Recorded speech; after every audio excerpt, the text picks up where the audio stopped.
My name is Lisa Keegan, and I really hope you're enjoying this self-care September so far and you're taking away some things that you can do to put a bit of intentionality into looking after yourself.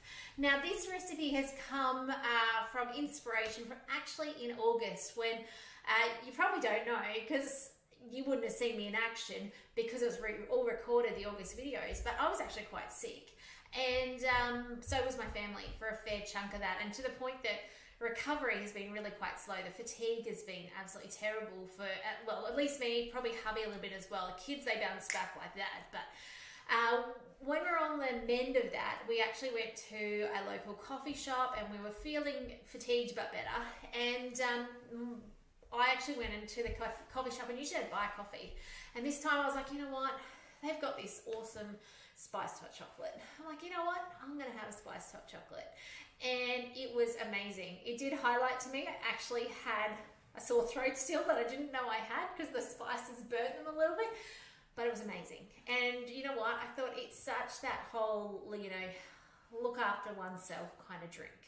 So I thought today I'd show you how easy that is to do in your Thermomix. And this is the beauty of the Thermomix, right? Is that it's really easy to make food because you feel like it, because your body's telling you to, because we still need to feed our families even when we don't want to.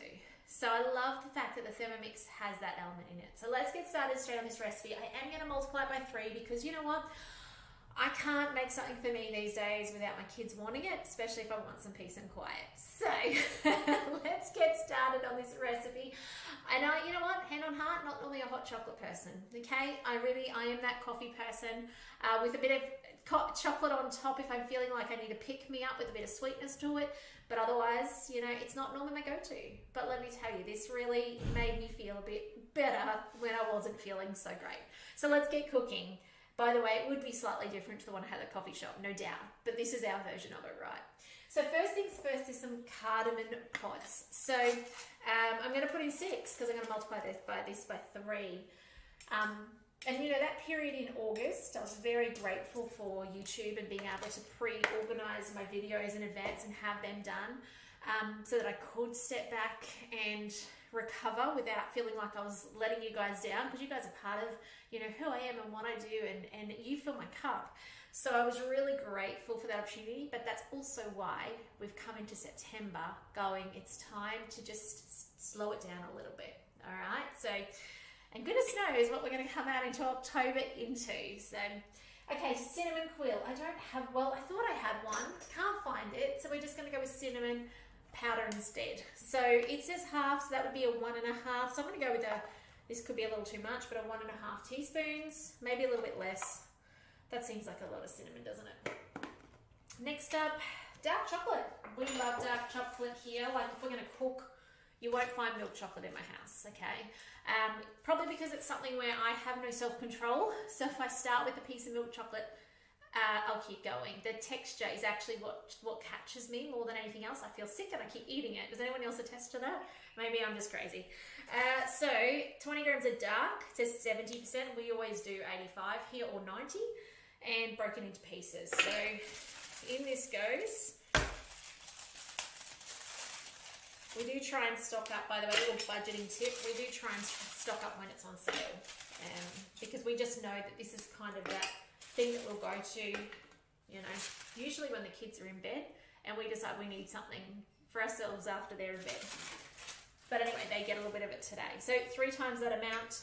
I can't wait for one day. We heard rumours a couple of months ago now that they were bringing out the ability for us to change the guided recipes in quantity, so you could double it, triple it, that sort of stuff. We'll bring it back the other way. So it'll be really good when they do, because I don't have to think so hard, especially on camera.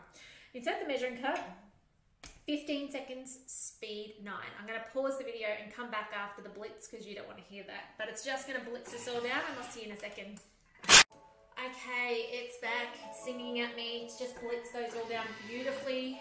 And that chocolate as well. Have a look. Look at that. How good is that? We're going to actually strain it at the end of this recipe. It does say through the simmering basket, but I'm going to use a tea strainer. Scrape down the sides. Meh. Okay, some water. So 750 it'll be for me because I'm doing it 3 times. So in this goes. done. Oh, little heavy, that's okay. Okay, some milk.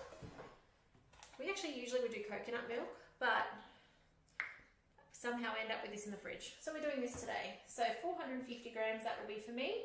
Now when I get to the warming step in a minute, I will have to extend the cook time. So a little takeaway tip for you guys is when you are doing larger quantities, and like usually, and by the way, always check that your larger quantity is not going to go over the max line. I knew this only served 2, so I knew that that would only be 500 mils. So I knew it was pretty safe to be able to triple this recipe.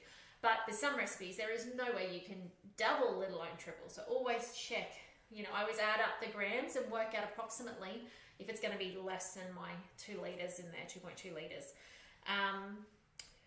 But yes, just be mindful of that. And I will have to extend my cook time, that's what I was going to say. So usually you'd multiply it by an extra half. So if it's going to cook for 10 minutes, you'd add an extra 5 and make it 15. So we'll actually be doubling it, even though we're doing triple quantity. 1 whole clove. This gives it that nice clovey spiciness to it. I love these cloves. I feel like I've been on the same bag of cloves for the last 9 years I've had a Thermomix. Just like they never end. What I was starting to do when that was blitzing for the 15 seconds before is it says 1 teaspoon of black tea leaves. 1 teaspoon is usually the equivalent of what's in your actual tea bags. Now we don't drink tea. This is actually more to when I've got visitors over. But you'll need then enough for that. So we'll need 3 of those. And down that goes. If I'm going to drink tea, it's peppermint tea. Peppermint tea is my go-to. Okay, next, some raw sugar. So 3 teaspoons of raw sugar to give a little bit of sweetness, which I would suggest doing. I would actually usually use monk fruit, but I didn't bring it in with me, just so that it's low carb, but anyway. And we are going for comfort this month, aren't we? So on with the lid, and now this is where I'm going to have to change my timing. It's got 5 minutes, so I'm going to do 10 minutes so that it gets up to the 80 degrees. You'll notice as well with things that have dairy products in them, they don't go over 90 degrees, otherwise you will find it burns to the bottom. So you'll see things like when we pasteurize our milk and things like making ricotta and things like that. You'll find that in my cheese course. It only goes to 90 because otherwise you'll see it starts sticking to the bottom of your bowl. It starts burning. It doesn't damage, that's the beautiful thing about cooking with a Thermomix. It doesn't damage the food we're making. It's not like when you're cooking in a stove top and you know, you stir the burn into it and it tastes wrong then. Because of our blades being off the bottom, it actually doesn't wreck our food. It just means it's got to clean later. You've got to put a bit of scrubbing in to clean it. So off to speed 3, I'll come back in 10 minutes, we'll check it's got to the 80 degrees, which it will have. If you're doing a standard batch in this, follow the instructions, it'll be perfect. But I am changing it to feed the 6 of us. So I'll come back in 10 minutes and I'll show you how we strain it and I'll show you the final product. So we'll see you shortly. Okay, we're back. So it says to strain through, oh hang on, before we do, it's 80 degrees, we got up to temperature, so I'm happy with that, okay? That's your brew temp, right? That's the temperature it brews to. Talk about brewing. You know on your Thermomix, you've got your kettle function as well. I'm just going to check you guys can see here. On your TM6, you've got the ability on your kettle feature to pick what temperature you want it to brew to. So remember to use that as well if you are into drinking teas or hot chocolates or maybe feeding them to your kids at a certain temperature. You can pick that on there, which is pretty cool. Strain through the simmering basket. So I'm not going to worry. Just trying to drip that in there. Still got some out, but look at that. Does that not look? It's a bit steamy, sorry.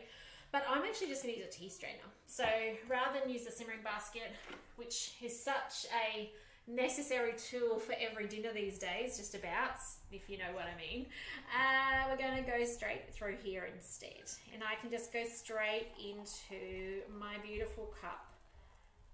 And that's just taking out, you've got the cloves in there, you've got the cinnamon potentially if you've used the whole clove, whole quill, sorry, and you've got the cardamom in there as well. But look at that, is that not perfect? Okay, gorgeous hot chocolate, spiced, nothing says look after yourself and your family like a beautiful spiced hot chocolate.